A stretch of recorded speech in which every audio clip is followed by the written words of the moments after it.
Mon cœur est constamment brisé à l'église. Dans des assemblées, dans des rassemblements chrétiens. Mon cœur est constamment brisé. Il m'arrive de conduire le temps de prière.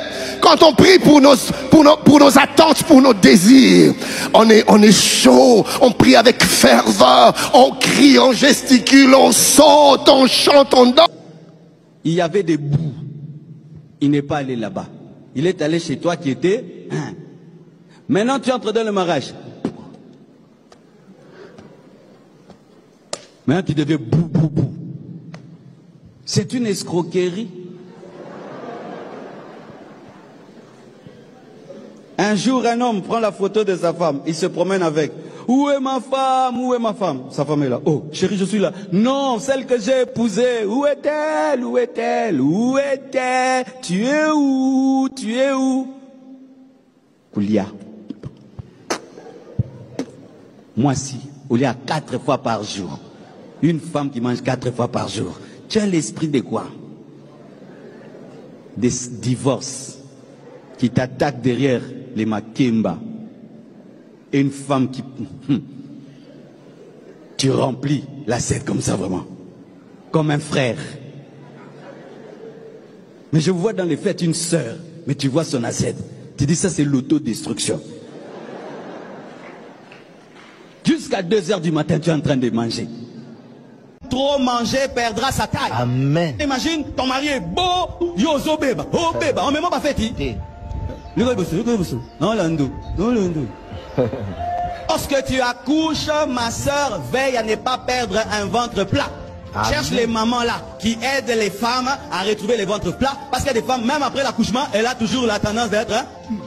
Mais Dieu, monsieur Longomé, et ça crée des problèmes dans le foyer. La famille du pasteur Marcelo Tounassi commence à réagir face à tout ce qui se dit sur les réseaux sociaux depuis ces derniers temps. Jusqu'ici, la famille était très calme, observait, mais je pense que à un moment donné, c'en est un peu de trop. Son grand frère, le pasteur Luison Tounassi, a réagi sur sa page Facebook. Voilà, je vous laisse ici ce qu'il a écrit, mais je vais lire pour vous, pour ceux qui ne vont pas pouvoir lire. Alors, nous avons laissé, nous avons regardé, l'insulter, le haïr, l'envier, le jalouser, le tabasser, le calomnier, mentir sur lui, le crucifier. Maintenant, permettez-nous de l'honorer, de l'apprécier, de lui jeter des fleurs, de lui dire que nous connaissons de lui, célébrer sa vie.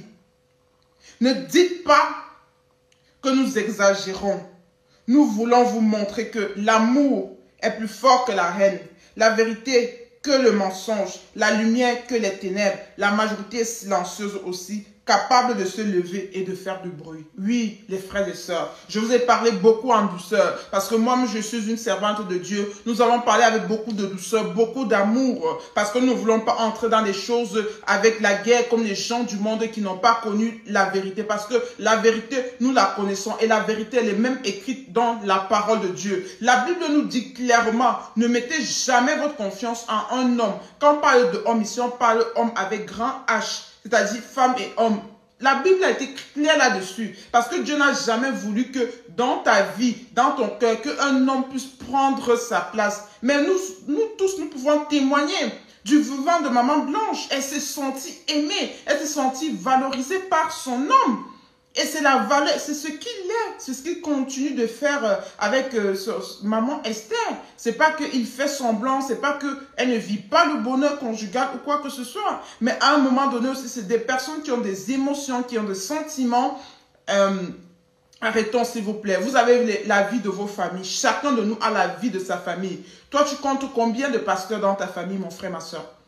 Mon frère, ma soeur. On a une femme là qui a des entrailles qui ont été bénies. Qui ont été bénie de Dieu. Elle a 1, 2, 3 enfants qui servent Dieu à une dimension hautement élevée. Elle et sa famille sont déjà sauvées. Mais je ne sais pas, mon frère, ma soeur, pour toi, est-ce que tu es déjà sauvé? Est-ce que tu sais qu'après ta mort, tu iras où? Est-ce que tu as la réponse à cette question, mon frère, ma soeur? Parce que quand tu passes toute la journée à t'acharner sur des postes où tu dis justice, justice, non, une personne qui est partie ne reviendra plus, les amis. Construisons l'avenir, construis l'avenir de ta famille et dans la prière. mon frère, ma soeur. Que le diable ne te distrait pas ces temps-ci.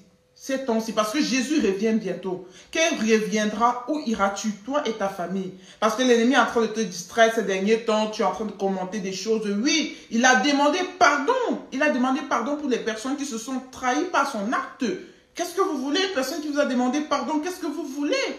Qu'est-ce que vous voulez à la fin que cette personne va faire? Comment? Il a demandé pardon pour ceux qui se sont sentis encore blessés, qui étaient encore soi-disant dans leur deuil et tout, les amis. Les amis, à un moment donné, il faut qu'on passe à autre chose. Il faut qu'on lui donne son espace. Et voilà. Imaginez ces enfants tombent sur les réseaux sociaux. Comment est-ce qu'ils se sentent émotionnellement, les amis? Donc, à un moment donné, s'il vous plaît. Voilà. Vous voyez pourquoi nous, les serviteurs, servants de Dieu, on a besoin de se soutenir entre nous. Hein? On a besoin d'avoir une communauté où on prie les uns pour les autres. L'enfant du pasteur Marcelo s'est confié pour la première fois concernant leur voyage en Turquie avec maman Blanche Tounassi et elle a fait des révélations concernant son décès. Et avant que je vous mette les révélations, je veux qu'on écoute l'une des dernières notes vocales de maman Blanche lorsqu'elle était dans la salle d'attente avant d'aller se faire opérer. Je suis encore là, dans salon d'attente 11 heures. Il ne m'a pas encore reçu. Dès que les docteurs me reçoivent, ils font des examens, ils font des appels sur le résultat et puis je viens. La maman Blanche était dans la salle d'attente pour faire les derniers examens avant son opération et elle attendait aussi l'arrivée du pasteur Marcelo pour signer l'autorisation. Alors je tiens à rappeler que ce n'était pas la première fois que maman Blanche parte dans cette clinique en Turquie. Elle avait déjà été là-bas quelques années avant avec sa nièce Sophie, la fille de sa sœur du côté maternel. Et cette fois-ci, c'était la deuxième fois avec ses enfants, la nourrice qui répond au nom de Patricia et accompagnée aussi du pasteur Marcelo qui les a suivis plus tard. Du coup, elle a coupé l'appel. C'était la dernière fois qu'elle a parlé avec maman Blanche, la nounou. Pendant ce temps, c'était l'heure à laquelle le pasteur Marcelo était en train de se diriger vers maman Blanche à l'hôpital parce qu'il venait d'atterrir à l'aéroport. Il allait vers l'hôpital parce qu'il devait signer les autorisations d'avant l'opération. Je rappelle que maman Blanche a fait les examens le même jour et elle a été opérée des heures après. Après le résultat, bien évidemment. Donc, depuis là, ils n'ont plus les nouvelles de maman Blanche. Ils n'ont plus les nouvelles de maman Blanche. Un peu plus tard, la fille aînée de maman Blanche Choukrani appelle leur papa pour dire « Papa, on essaie de joindre maman, on l'a pas au téléphone. Comment ça se passe là-bas ?» Leur papa a dit, ah écoutez, votre maman s'est fait opérer, mais elle n'est toujours pas réveillée. Mais ça va, ok d'accord. Et puis ils n'ont plus de nouvelles. Le même 11 mardi, plus tard dans les 23 heures par là, le pasteur arrive à l'hôtel. Lui qui n'était jamais arrivé à l'hôtel puisqu'il était passé par l'hôpital directement, il arrive à l'hôtel et une fois à l'hôtel, le pasteur frappe à la porte des filles, c'est la nounou qui le voit. Avec les yeux tout rouges, il avait l'air fatigué, très calme. Elle a trouvé l'attitude du pasteur bizarre. Le pasteur a demandé les enfants dormaient, et avec le petit, il a demandé de voir le pasteur Joseph. Le pasteur Joseph vient dans la chambre des filles et il dit à la nounou, écoute Patricia, moi je pars avec le pasteur, on va parler dehors, comme ça restez avec les enfants. Et ils sont sortis.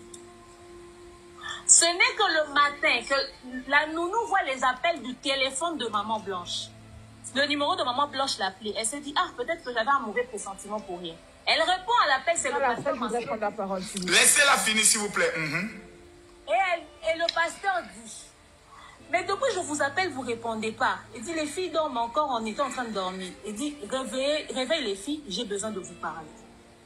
C'est comme ça que le mercredi matin, le 12, à la première heure, les filles et la nounou se réveillent. Le pasteur leur annonce la nouvelle que maman Blanche n'est plus. Et de là, ils ont quitté. Ils sont restés à l'hôtel quelque temps. Les enfants demandaient à leur papa qui ne voulait plus rester, ils voulaient rentrer. Leur papa dit oui, le médecin est en train de faire les démarches.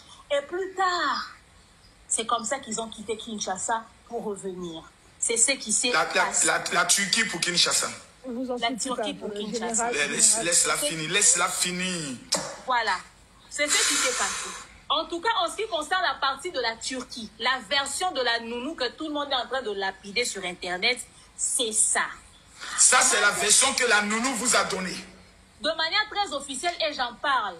Alors la deuxième partie du live, c'est là où la coach demeure affirme que la nièce de Maman Blanche connaît toutes les informations concernant la clinique où Maman Blanche se faisait opérer, étant donné qu'elle avait déjà été là-bas avec elle. Comme une façon de dire que la belle famille connaît bel et bien les circonstances dans lesquelles Maman Blanche a trouvé la mort. Et ça confirme la thèse du pasteur Marcelo lorsqu'il a eu à parler sur la chair en disant qu'il a tout dévoilé à sa belle famille, que sa belle famille connaît les raisons et les circonstances dans lesquelles leur fille est décédée. Comment l'hôpital savait comment, puisque elle, c'est pas la première opération, à la première opération, elle était partie avec cette nièce. Donc elle a toutes les informations relatives à cela. Et en plus encore, il y a le frère. Une habituée, les gens ne veulent pas que Nice dise ça. Mais je vous informe que c'était une habituée et la nièce a toutes ces informations. Donc, si le pasteur Marcelo refuse de donner des réponses, alors que leur nièce donne les pistes. Enfin, voilà ce qu'il en est des révélations de la nourrice. Moi, je dis que derrière toute cette saga sur les réseaux sociaux, il faut savoir qu'il y a des enfants de Maman Blanche qui sont là et qui regardent tout ça. Et ce n'est pas bon pour leur santé mentale. J'espère que la paix sera restaurée entre le pasteur Marcelo et sa belle famille. Encore beaucoup de courage au pasteur Marcelo et ses enfants, et que l'âme de Maman Blanche puisse reposer en paix malgré tout le bruit autour de